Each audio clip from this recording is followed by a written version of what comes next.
और ये सेना वेना सब नकली है, याद रखना। हिटलर ने भी बनाई थी एक ट्रूपर। हिटलर अपने समय पर एक फौज रखता था, अपने कार्यकर्ताओं को पुलिस की वर्दी पहना देता था, फौज की वर्दी पहनाता था, फिर अपने विरोधी लोगों को पिटवाता था। उसका नाम था ट्रूपर्स, कहा करते थे उसे। ये बीजेपी वालों की ये ट्रूपर है, ये जो सेना दिखाई दे रही है, ये कोई सेना वेना नहीं है, सब बीजेपी वाले लोग हैं, सब बीजेपी वाले हैं। उनके चेहरे मिला लो, गांव मिला लो, वोट निकाल लो, सब बीजेपी वाले निकलेंगे, कोई नहीं निकलेगा। और इतिहास ये भी कहता है कि एओ ह्यूम जब 1857 की हमारी आजादी की लड़ाई थी, उसमें उसी तरह भागे थे जैसे एक बार कोई बाबा जी दिल्ली में भागे थे कपड़े पहन करके। ये इतिहास के पन्नों में दर्ज है। अगर सांड से गाड़ी टकरा जाए, अगर सांड कहीं टकरा जाए तो इनके लिए खबर है, लेकिन नैनो यूरिया किसी काम नहीं आ रही, वो खबर ही नहीं है इनको। बताओ किसान भाइयों, नैनो यूरिया खरीदवा दी आपसे कि नहीं खरीदवाई इन्होंने? और ये तो महेवा है, यहां तो बहुत पढ़े लिखे बुद्धिजीवी लोग रहते होंगे। बताओ नैनो यूरिया से कौन सा खेती को लाभ हो रहा है? ये हमारे लिए संविधान संजीवनी है। ये हम चाहते हैं देश संविधान से चले, लेकिन कुछ लोग अपने अहंकार से देश को चलाना चाहते हैं। कुछ लोग संविधान को केवल कोरी किताब मानते हैं, संविधान को संविधान नहीं मानते हैं।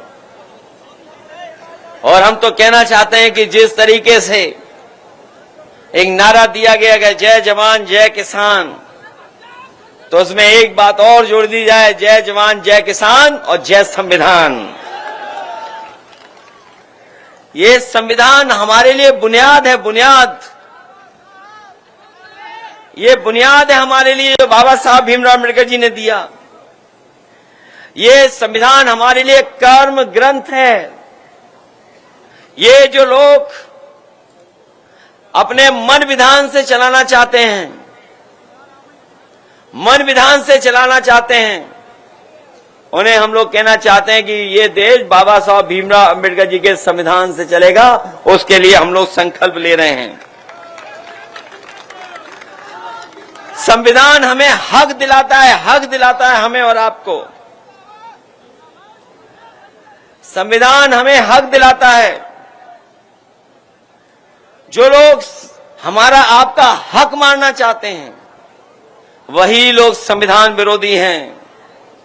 और याद रखना, अगर संविधान कमजोर होगा तो हमारा लोकतंत्र कमजोर होगा, और लोकतंत्र कमजोर होगा तो तानाशाही आएगी। और ये देश को एक तंत्र के लिए, एक तंत्र की तरफ ले जाना चाहते हैं।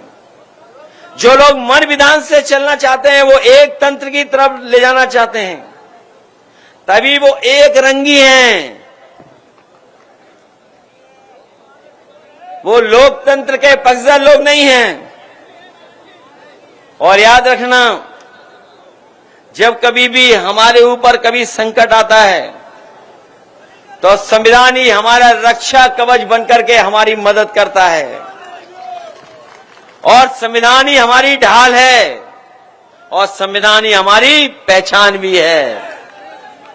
संविधान ही हमें सुरक्षा दिलाने का काम करता है, और संविधान ही हमें शक्ति देने का काम करता है। इसलिए संविधान को कोई भी ठेस पहुंचेगी तो हम समाजवादी लोग एक होकर के पीडीए परिवार की ताकत बनाने का काम करेंगे। और याद रखना कि अभी तक तो पीडीए को बचाया संविधान ने, अब हमारे पीडीए परिवार के लोगों की जिम्मेदारी है संविधान बचाने की। ये लोग जो कह रहे हैं कि 80-20 की लड़ाई होने वाली है, जो गणित ही नहीं जानते, 46 में 56 बोलते हैं, उनकी गिनती सुनी आपने 46 में 56 वाली।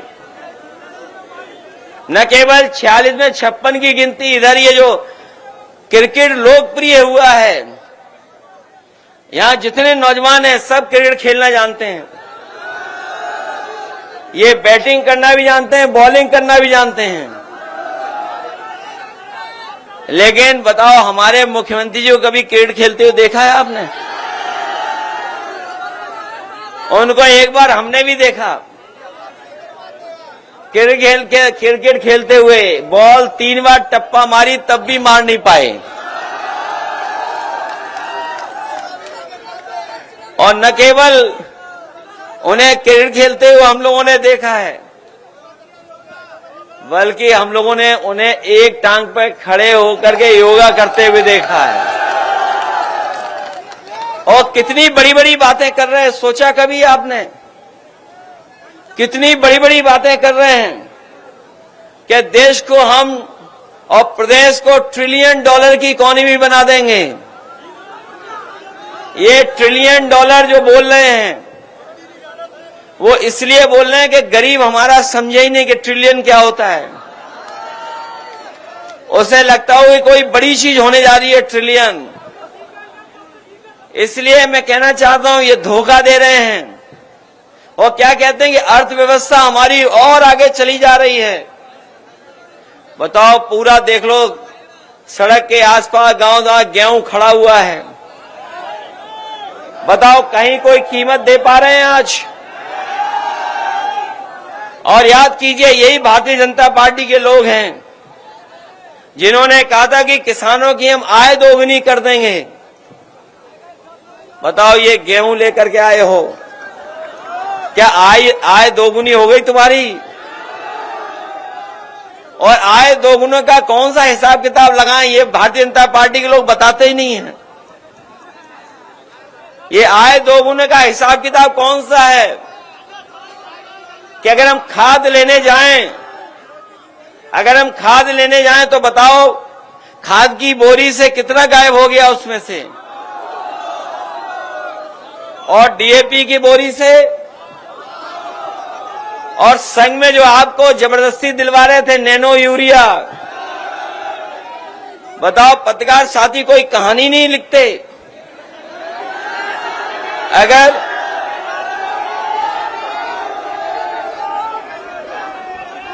अगर सांड से गाड़ी टकरा जाए, अगर सांड कहीं टकरा जाए तो इनके लिए खबर है, लेकिन नैनो यूरिया किसी काम नहीं आ रही, वो खबर ही नहीं है इनको। बताओ किसान भाइयों, नैनो यूरिया खरीदवा दी आपसे कि नहीं खरीदवाई इन्होंने?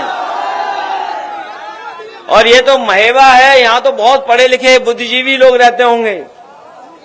बताओ, नैनो यूरिया से कौन सा खेती को लाभ हो रहा है?